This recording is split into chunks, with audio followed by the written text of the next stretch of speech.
Om Swastiastu. Halo anak-anak, selamat pagi Pak Guru ucapkan kepada semua siswa kelas 3 SD Negeri 2 Bakbakan Gianyar. Gimana?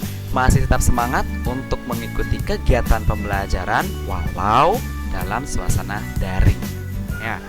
Nah, jadi pada hari ini anak-anak akan mempelajari materi di tema 2 pada subtema yang kedua, pembelajaran pertama. Nah, jadi hari ini anak-anak sudah mulai memasuki subtema yang kedua, anak-anak. Silahkan buka buku paket, buku LKS yang sudah anak-anak dapatkan masing-masing. Sesuaikan dengan materi yang Pak Guru sampaikan dalam video ini. Nah, pada video pembelajaran ini, anak-anak akan mempelajari materi mengenai manfaat makhluk hidup, khususnya manfaat hewan bagi kehidupan manusia. Nah, coba amati gambar berikut ini, nak. Di sini terdapat berbagai jenis binatang. Ya, Tuhan itu menciptakan hewan atau binatang agar dapat dimanfaatkan oleh manusia. Ada hewan yang dipelihara untuk digunakan tenaganya. Contohnya kerbau, sapi, dan lain sebagainya, itu dimanfaatkan tenaganya. Kemudian ada juga yang diternakan untuk diambil dagingnya, kulit, telur, susu, dan tulangnya. Ada pula hewan buas yang hidup di alam bebas. Contohnya harimau, singa, kemudian ada ular, dan lain sebagainya. Nah, menjadi kewajiban kita semua sebagai manusia untuk menjaga dan melestarikan hewan-hewan tersebut, anak-anak.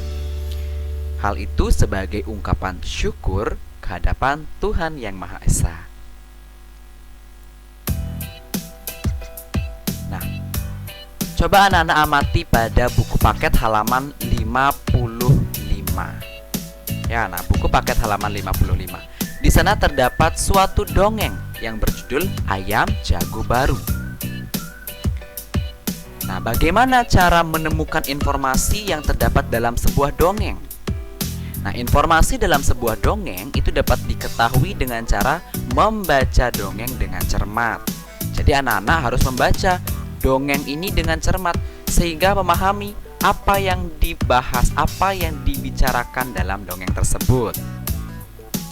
Pada video sebelumnya, Pak Guru sudah memberikan pengertian dongeng. Jadi dongeng adalah suatu teks cerita yang berasal dari khayalan atau bersifat khayalan, atau disebut juga fiksi atau tidak nyata yang terjadi di masa lalu. Ya, dongeng memiliki alur yang sederhana biasanya, anak-anak. Terdapat amanat, alur, dan juga watak atau juga penokohan. Nah, bagaimana cara untuk menyampaikan dongeng atau membacakan dongeng dengan baik? Jadi ingat lagi, yang pertama lafal. Lafalnya harus baik. Kemudian ada intonasi suara. Kemudian ada ekspresi atau mimik wajah. Kemudian ada tanda baca. Bagaimana ketika suatu kalimat diakhiri dengan tanda koma atau tanda titik. Dan yang terakhir adalah suara yang lantang dan jelas agar mudah didengar dan dipahami oleh para pendengar. Nah, oleh karena itu, silakan coba baca dongeng Ayam Jago Baru ini di buku paket tema 2 halaman 55. Dan sesuaikan dengan ini, lafal, intonasi, ekspresi, tanda baca, dan suara yang lantang.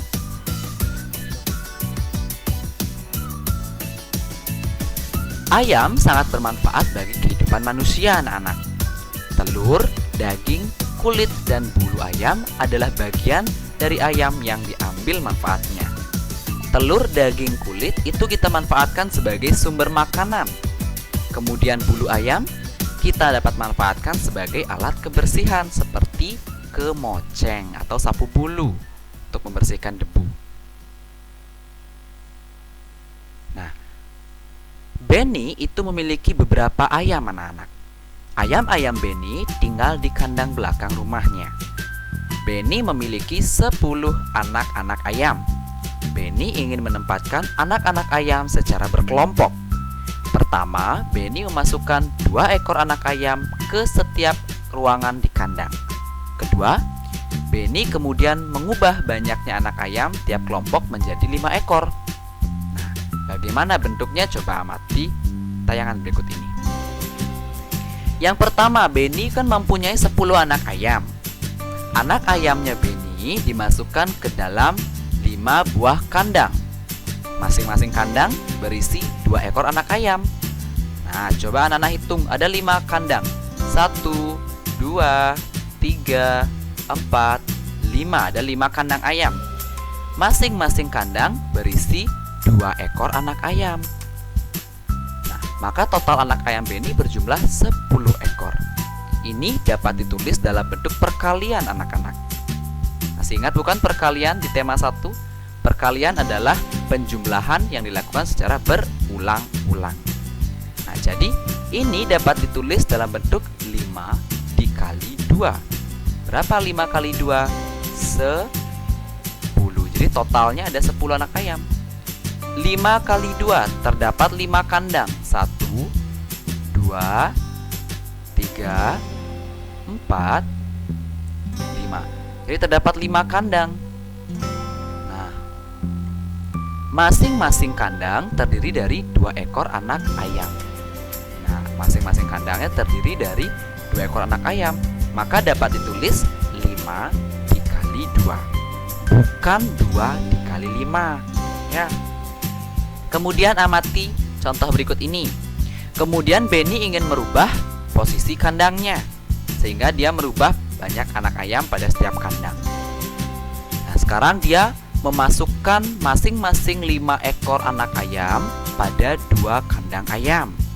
Maka penulisan perkaliannya seperti ini anak-anak. 2 dikali 5. Kenapa 2 dikali 5?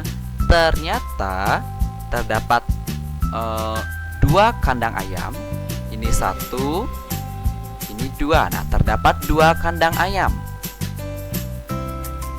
Masing-masing kandang ayam terdiri dari 1, 2, 3, 4, 5. 1, 2, 3, 4, 5. Nah, jadi masing-masing kandang berisi 5 ekor anak ayam. Maka penulisannya 2 dikali 5. Terdapat 2 kandang ayam. Masing-masing kandang terdiri dari 5 ekor anak ayam. Kalau yang ini, terdapat 5 kandang ayam. Masing-masing kandang berisi 2 ekor anak ayam. 2 dikali 5 hasilnya juga sama, 10. Nah, jadi ingat lagi sifat pertukaran pada penjumlahan. Tapi pada perkalian juga sama ya. 5 dikali 2 hasilnya akan sama ketika anak-anak mengkalikan 2 dikali 5. Ya, jadi sama seperti pada konsep pertukaran pada penjumlahan anak-anak.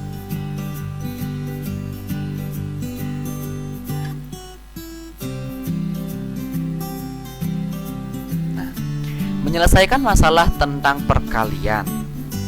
Om Haris mempunyai 20 ekor lovebird, dimasukkan ke dalam 5 sangkar. Nah, Om Haris punya 20 ekor, dimasukkan ke 5 sangkar atau kandang. 1, 2, 3, 4, 5. Ada 5 kandang. Nah, masing-masing kandang berisi 1, 2, 3, 4. Maka bentuk perkaliannya dapat ditulis sebagai berikut. 5 dikali 20. Terdapat 5 kandang.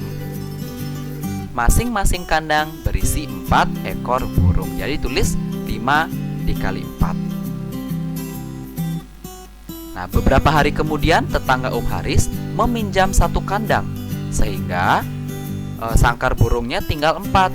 Om Haris harus memasukkan 5 ekor pada masing-masing kandang, sehingga bentuknya akan seperti ini. Terdapat 4 kandang, 1, 2, 3, 4. Dan masing-masing kandang berisi 5 ekor burung, sehingga bentuk perkaliannya seperti berikut. 4 dikali 5. Terdapat 4 kandang. Masing-masing kandang berisi 5 ekor burung. Paham kan? Jadi jangan sampai terbalik. Yang mana 5 dikali 4, yang mana 4 dikali 5 ya. Jadi lihat dulu gambarnya. Berapa ada kandang atau berapa ada kotak. masing-masing kotak atau kandang tersebut berapa isinya, ya, supaya tidak terbalik atau keliru nanti. Nah, sifat pertukaran atau komutatif pada perkalian. Jadi bukan hanya pada penjumlahan anak-anak.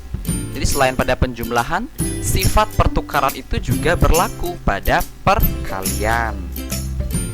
Nah, tapi bedanya hanya pada operasi hitungnya saja.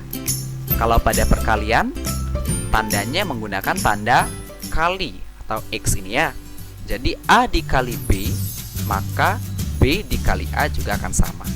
5 dikali 4, hasilnya 20. Akan sama ketika anak-anak mengkalikan 4 kali 5. Ya, jadi 5 dikali 4 sama dengan 4 dikali 5. Nah, ini sifat pertukaran pada perkalian. Sama seperti penjumlahan anak-anak. Jadi tidak perlu dibuat bingung, ya. A dan B merupakan bilangan cacah. Betul. Nah, selanjutnya memahami gerak hewan di lingkungan sekitar kita, ya. Nah, jadi hewan itu termasuk makhluk hidup, jadi dia bergerak. Nah, kita dapat meniru gerakan mereka, anak-anak. Kita dapat meniru gerakan hewan yang hidup di sekitar kita, seperti gerak berjalan, melompat, terbang, dan berlari. Nah, gerakan itu semua disebut sebagai gerakan lokomotor atau gerakan yang disertai dengan perpindahan tempat. Kalau gerak non-lokomotor, dia bergerak tapi tidak disertai perpindahan tempat atau perpindahan posisi. Benny senang mengamati tingkah laku ayam-ayamnya. Ia sering tersenyum saat melihat ayam mengepakkan sayapnya. Ia mencoba mengikuti gerakan ayam mengepakkan sayap. Nah, bagaimana cara menirukan gerakan ayam mengepakkan sayap? Nah, yang pertama, berdiri tegak. Tekukan kedua siku di samping badan seperti gambar. Nah, tekukan seperti ini, seperti gambar ya. Kemudian gerakan siku yang ditekuk ke atas dan ke bawah dengan perlahan. Nah, seperti ini. Kemudian gerakan ke atas dan ke bawah semakin lama semakin cepat. Nah, jadi dari awalnya gerakan lemah dulu, kemudian baru gerakan kuat. Ya. Nah, ini akan lebih menyenangkan apabila disertai dengan musik dan dilakukan bersama teman-teman. Nah, silakan anak-anak coba praktekkan di rumah ya. Nah, sekian video pembelajaran kali ini. Apabila terdapat materi yang masih tidak dipahami, silakan tanyakan pada Pak Wahyu. Sekian, Om Santi Santi Santi Om.